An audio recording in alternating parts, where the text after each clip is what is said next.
राज्यभरात गोरक्षण करण्यासाठी गोरक्षकांच्या माध्यमातून काम करणारे मिलिंद एकबोटे हे लातूर जिल्ह्याच्या दौऱ्यावर होते। यावेळी त्यांनी पत्रकार परिषद घेत लवकरच बकरी ईद येणार असून बकरी ईदला मोठ्या प्रमाणात गायी कापल्या जात असल्याचा आरोप करत येत्या बकरी ईदला एकही गायी कापली जाऊ नये यासाठी प्रशासनाने सज्ज राहावे, आमचे गोरक्षक प्रशासनाला सहकार्य करतील असं मत व्यक्त केले।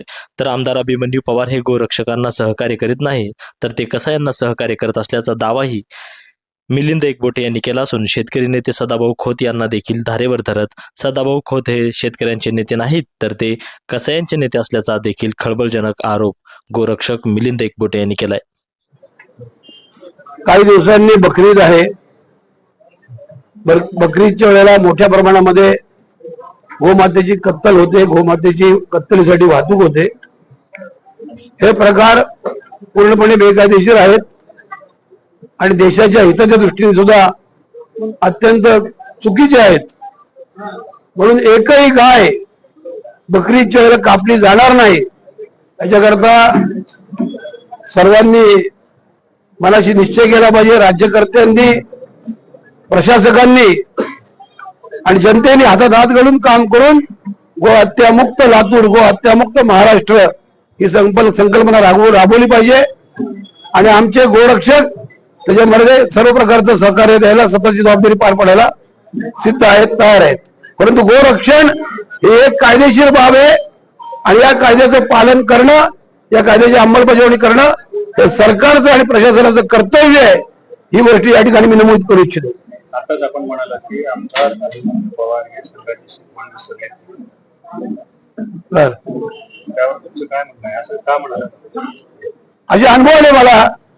या ठिकाणी गेल्या वर्षभरामध्ये गोरक्षकांच्या बाजूने अभिमन्यू पवार उभे राहिलेले नाहीयेत आणि त्या ठिकाणी त्यांनी प्रत्येक वेळेला कसायांचा जो दबाव असतो त्या दबावाला ते बळी पडलेले आहेत।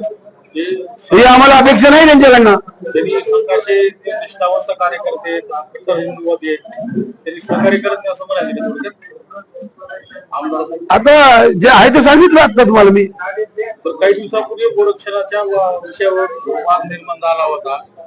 निवडणुकीच्या वेळेला, नगरपालिकेच्या निवडणुकीच्या वेळेला आमचे गोरक्षक बैल वाचवत म्हणून भांडत होते आणि अभिमन्यू पवार आम्हाला निरोप देत होते की आमचा माणूस निवडून आला पाहिजे, तुम्ही बैल कापायला सोडून द्या।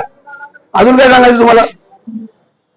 बस नाही एवढं। आता लातूरमध्ये काही कुरेशी समाज आहे, यांनी मोर्चा काढला। त्या मोर्चाला शेतकऱ्यांनी पाठिंबा दिला, वेगवेगळ्या संघटनांनी पाठिंबा दिला आणि ही गोहत्या करत नाही, आम्ही ते फसलेली जनावरे आहेत, ही अशी जनावरे आहेत म्हणून त्यांनी काहीतरी वेगवेगळ्या गोष्टी केल्या, त्यामध्ये हिंदूंचे कत्तलखाने आहेत असे त्यांचं म्हणणं आहे। भारतातल्या कुठल्याही व्यक्तीला कत्तल करायला परवानगी नाहीये, गायची कत्तल करायला कोणालाही कुठेही परवानगी नाहीये आणि हा काय केरळ नाही, हा महाराष्ट्र, शिवाजी महाराजांचा महाराष्ट्र आहे की ज्यांनी पत्र लिहिले आपल्या सरकारांना, गायीचे रक्षण केले, जे पुण्य बहुत आहे। लातूरमध्ये कसायांच्या बरोबर जे शेतकरी गेलेले असं तुम्ही म्हणता, हे सगळे बनावट शेतकरी असतात, तोत्या शेतकरी।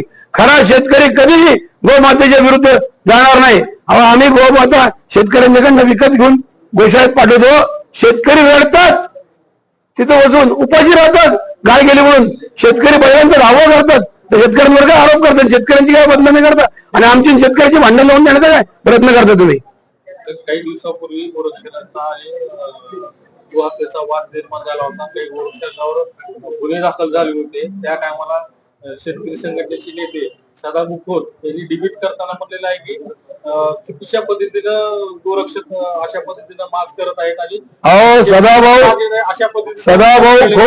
सदाभाऊ खोत हा शेतकऱ्यांचा प्रतिनिधी नाही आहे, हा कसायांचा प्रतिनिधी आहे, कसायांचा पेड एजंट आहे, हे लक्षात ठेवा। आणि गोरक्षकांनी ज्या आता सदाभाऊ खोत ज्या गायींविषयी भांडत होता ते मुसलमान माणूस आहे, तो कसाही आहे कोरेगावातला, मी कंप्लेंट त्या मॅटर मध्ये।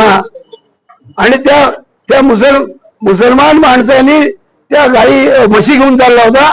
आमच्या गोरक्षकांनी पोलिसांशी वाद घालून त्या म्हशी आणून ठेवल्या, सुरक्षित व्यवस्थित सगळे म्हशी त्या गोशाळेत होत्या। सदाभाऊ खोतनी सुपारी घेतली होती कसायांची, ही वस्तुस्थिती आहे। या सदाभाऊ खोतला तुरुंगात जावं लागले। धुळ्यामध्ये शेतकरी शेतकऱ्यांची फसवणूक केली आणि त्यांच्याकडचे काही पैसे लांबवले म्हणून त्याला केस झाली त्या कोर्टात, तो तुरुंगात गेला होता.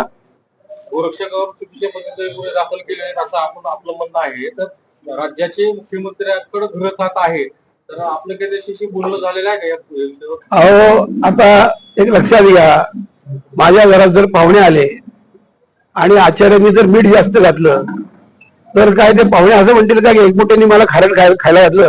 अहो आचार्य गाडो होता. तसं देवेंद्र फडणवीसांनी ज्यांच्यावर पोलिसांची जबाबदारी सोपवली ते नीट काम करत नाहीत आणि ते देवेंद्र फडणवीसांना आम्ही करतोय. देवेंद्र फडणवीसांचा काय दोष यायच्यात?